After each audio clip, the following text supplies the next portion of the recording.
Hello everyone, so in today's video I'll show you guys how to delete an ad account on your Facebook account. So first, go to facebook.com. Once you're there, edit the link right here that says http www.facebook.com, then after the slash put ads manager. Click on enter and then you will be directed to the ads manager settings.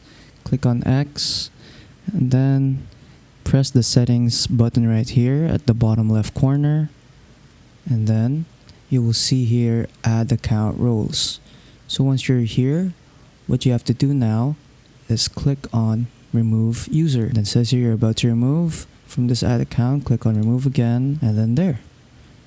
You can also add more users if you want, or you could just basically remove them. So that's basically much it on how to remove your ad account in your Facebook account. So if you guys enjoyed the video, don't forget to leave a like and subscribe for more tech tips. That is all.